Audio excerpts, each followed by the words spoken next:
Well guys, the Nintendo Switch 2 Nintendo Direct officially came and went, and of course all the hype now is just waiting for the console to come out, which doesn't come out until the beginning of June.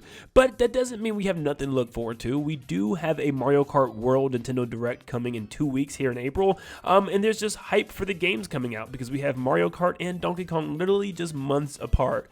But with that said, I was a little bit on the lower end of this Direct, and I kind of wanted to give my both positives and negatives about the show. But before I dive into that, let me tell you why I was primarily negative. Without getting into the whole pros and cons of everything yet, just giving a quick summary, I feel like maybe I did have my hopes up too high, and I think a lot of it was me comparing this Nintendo Direct to that Nintendo Switch presentation of 2017, where Nintendo pretty much laid out their whole year. They revealed a brand new IP of ARMS, Splatoon 2, Mario Odyssey, a new trailer for Breath of the Wild, and that was just some of the things we got, not to mention Xenoblade 2 got revealed, and Mario Kart 8 Deluxe would get its own trailer a little bit afterwards within the Nintendo Treehouse segment.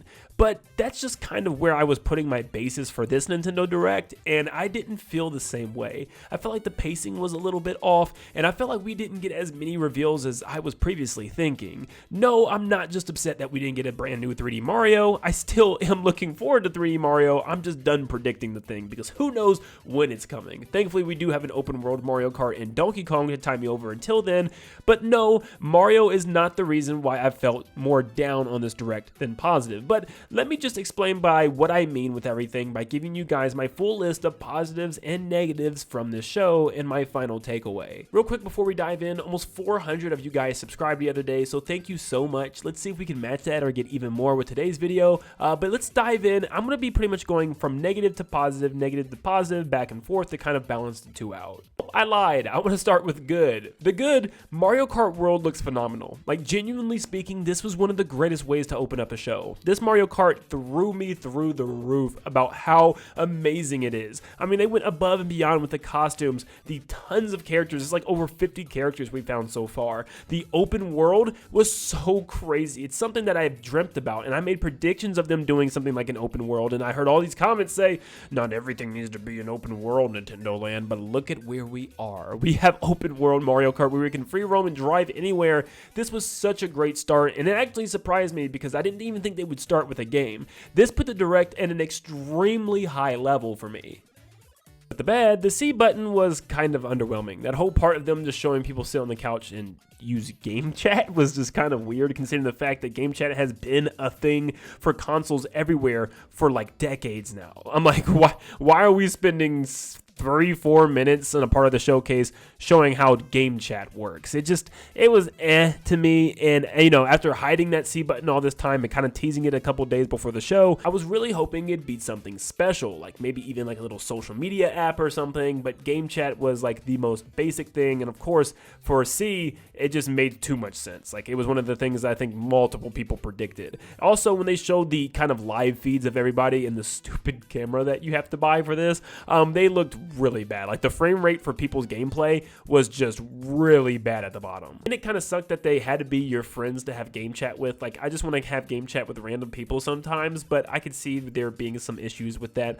But still, yeah, I wish game chat was a little bit more evolved to be game chat. This was more like party chat, if anything. I guess this wasn't bad per se, more just kind of mid-average, you know, just something that really wasn't that big surprising to me. Another good, the show both started and ended with a great game. Mario Kart was great, but the 3D Donkey Kong game of DK Bonanza is awesome. We've always wanted a 3D Donkey Kong game since 64, and the fact that this literally looks like a spiritual successor to Odyssey, it honestly looks like Odyssey 2. From bonus rooms, we even know that DK will have multiple outfits thanks to the treehouse, and yeah, even the collection of the bananas and the bunch of bananas that looks like the moons and grand moons from Odyssey, and even the soundtrack so far sounds very familiar to that game, so I can't be upset over that. Although yes, I still wanted to see a new 3D Mario game. This pretty much is the new 3D Mario game, and it's coming in July, literally just a month after the console releases, which is super soon. So these two games were definitely the biggest highlights of this entire show, without a doubt. We then go back to bad with honestly the lack of information, or should I say new information. They really just kind of went over how powerful the console is, which is great, which I'll get into in a second, spoiler alert. But yeah, that was kind of their thing. Like, the Switch 2 is more powerful. That's it. goodbye. Like, they didn't really show off any of the UI. They didn't show off anything with the new shop. They didn't show off if there's going to be themes or not or anything like that. They kind of just left us in the dark with a lot of things that I was kind of hoping that the Switch 2 would have. I know this is just the Switch 2, but I hope it's more than just power. You know what I mean? I love me some power, of course, and I'm glad that it has a lot of power to make the games look a lot better, which they do. But daggone it, I just wish they would have shown more off. And they eventually did show the UI, I think, you know, non-purposely. I think someone actually leaked it, and it's pretty much the exact same thing so far, which is kind of a bummer. And back to the good, yes, it's more powerful, and it's actually a lot more powerful even than I thought it would be. The fact that you can run 1080, 120 frames is kind of crazy. Playing 120 FPS Splatoon is going to be awesome. Trust me when I say those extra frames make a night and day difference. It's not just 60 FPS. I mean, there's so many games right now on the Switch that runs at 30 FPS sometimes. It's just so back and forth. Like, for instance, Paper Mario The Thousand Year Door Remake, when the original ran at 60, the fact that we can run games now at 120 is going to make a massive difference. Not to mention, docked, you can choose to go on performance mode, which is even crazier. You can get 4K resolution out of this thing. And they actually showed it off with Metroid Prime 4, and it looks phenomenal. The price of the console is well worth it with this power here, because this is something that you might say you've already gotten on other consoles, but remember, this is also a Nintendo console, and it can be portable, which makes this even more exciting. The fact that we're playing Mario games at this high resolutions and stuff is just so good, and we don't even need it to be that high. Who needs a 4K Mario Kart? But it's an option if you want it. Back to the bad, the mouse mode in wheelchair game felt kind of gimmicky. I didn't really see a whole lot of reasons why I want to use this mouse mode in this direct. Like, there was no specific game that really made me want to try it out outside of maybe Metroid Prime 4, which we didn't even get to really see until the treehouse afterwards. But I love how inclusive that this wheelchair game is. I'm sure there's a lot of people out there who actually really play this sport, which is a real thing, by the way. There is wheelchair basketball, and it's actually pretty cool if you guys have ever watched it. So this is a really cool inclusive game, but the game itself just does not look great. I mean, the graphics look very bare bones, and the gameplay looks very boring.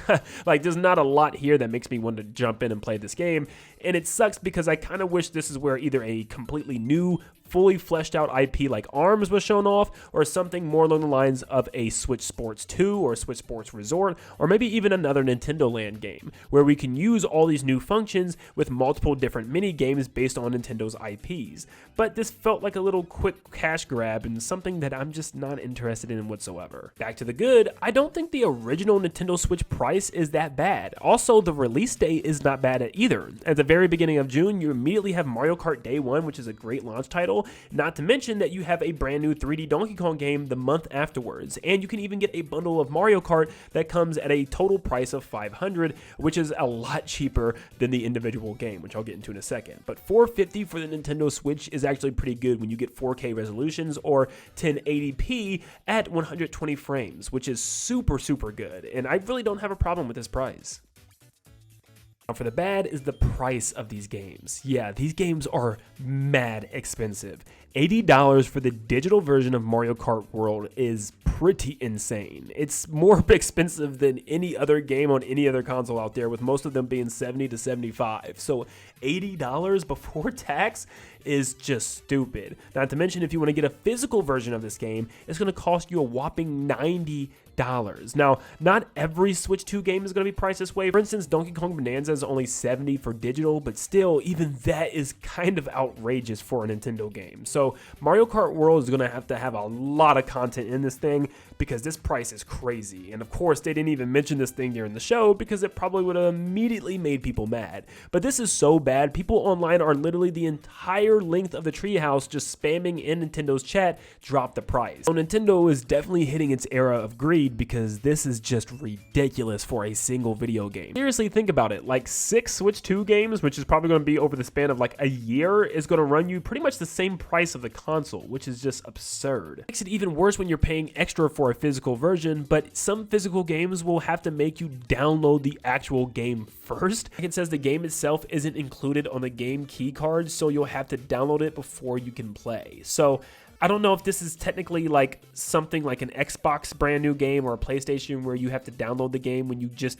put the disc in, something along those lines. But still, it's just like I'm paying extra for a physical version when I still have to download technically a digital version of the physical version. This is just confusing. Another good is that Nintendo announced GameCube Virtual Console, which is great. Not to mention that they also, besides the 3 games they showed off some of the more harder to get obscure games and overpriced ones that are on the market right now. Like Chibi Robo, are you kidding me? That's like over $300 if you could even find it anywhere online. So this is definitely saving fans a lot of money, especially considering the fact that it's part of the expansion pass. So thankfully we have lots of upcoming GameCube games to look forward to. The bad is, once again, just like the wheelchair basketball game, it didn't seem like Nintendo had any fun ideas for new IPs or fun little games that could come as either pack-ins or day ones for Switch 2.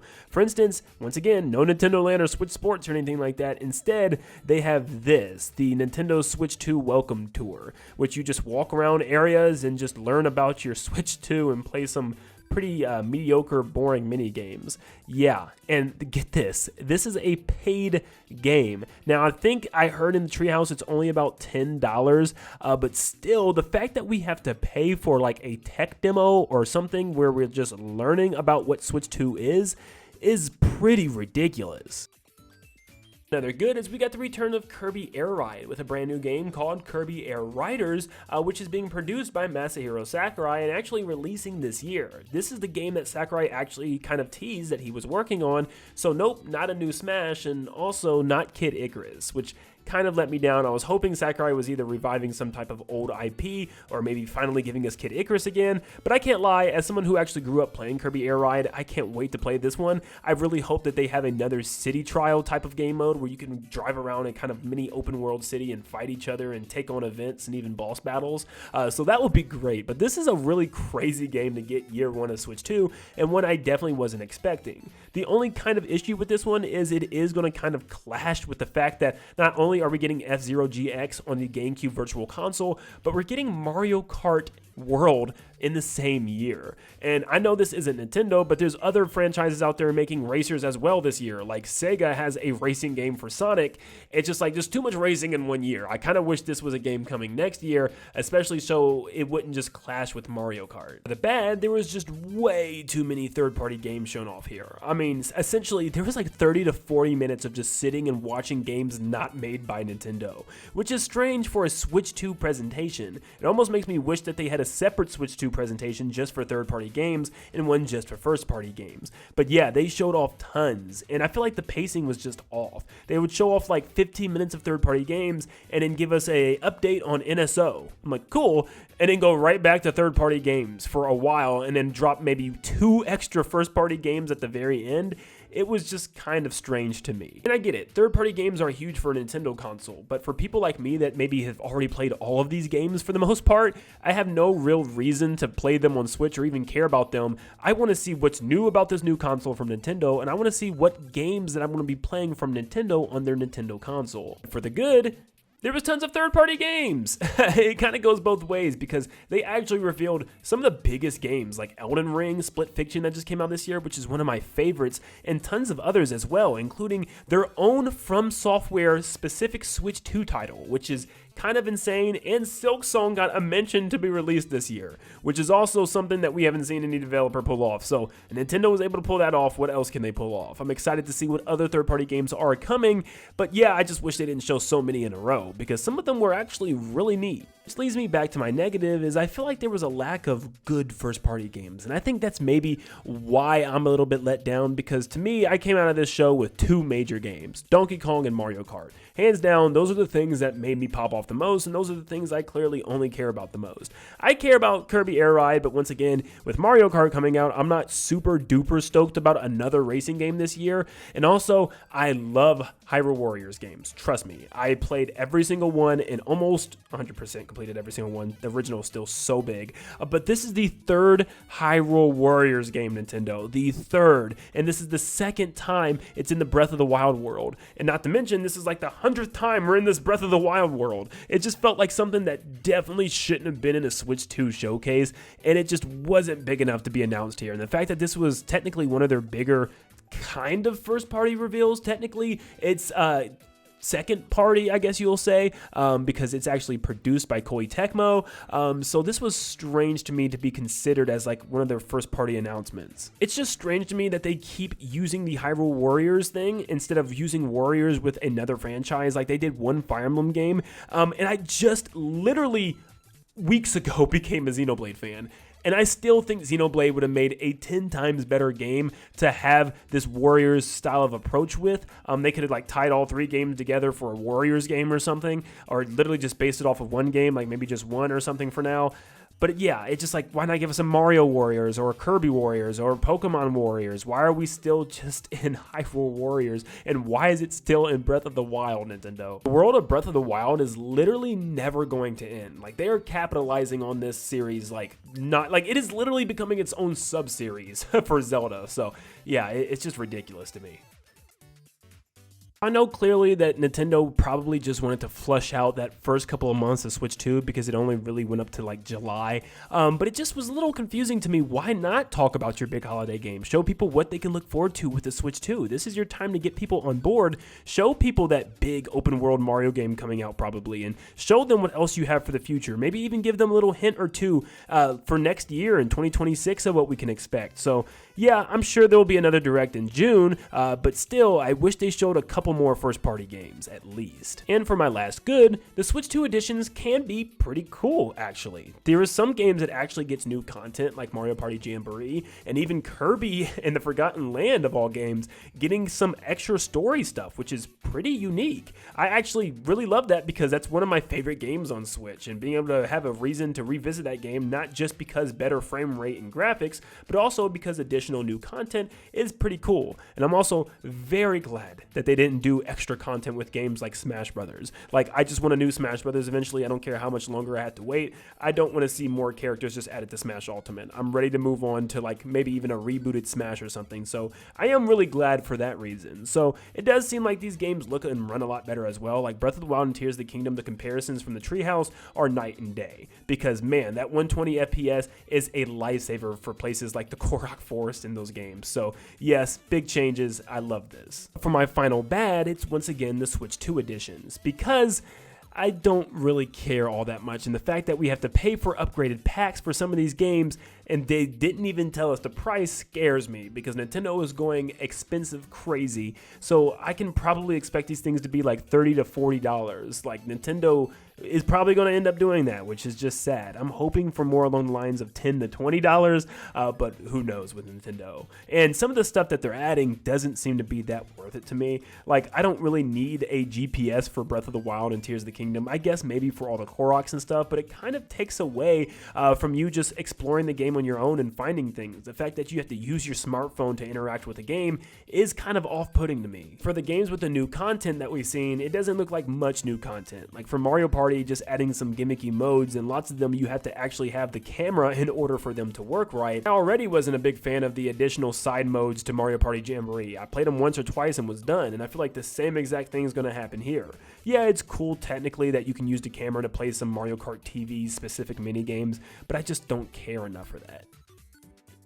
So far, what I've seen with this new Star-Crossed world for Kirby and the Forgotten Land, it doesn't look like a whole lot. It looks like the same levels, just with some new platforms and stuff on them. Kirby does get a new mouthful mode with a Spring Kirby, but I'm wondering to what extent does this go? Maybe this is just all they showed us so far and they're actually going to expand on more. I know there's a Treehouse segment I think coming up tomorrow that's going to play this game, so I am curious to see what is this game going to add. Are we just running around already existed levels? Are there going to be more bosses, or is it just going to be reskins of enemies and bosses that we've already fought? It's hard to say, but there's some good things about this and negatives. Plus, I don't know how many other games are going to be added to the Switch 2 edition. Are these going to be treated like new releases for, you know, gap months from Nintendo in Directs? Because that's something I'm dreading. Like, hey, we don't have any new games in this Direct, but hey, here's a Switch 2 edition of Mario Odyssey. Like, I'm like, no thank you. But overall, yeah, I was pretty mixed on the show, and I hope I'm able to get across my opinions on why I was mixed. It wasn't just because I had these high expectations and nothing really happened the way I wanted it to. It's just more along the lines of I was really expecting this to be a massive show, kind of slating out Nintendo's, you know, games and big releases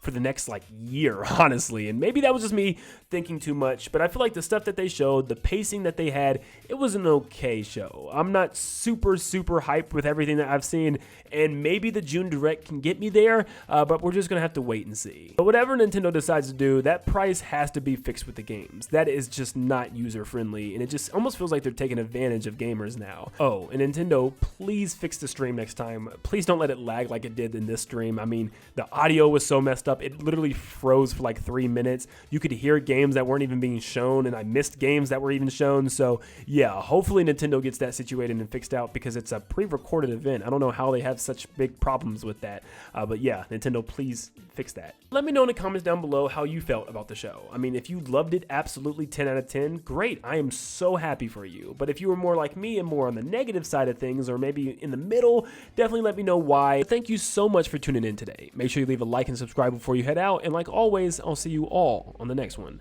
See you guys.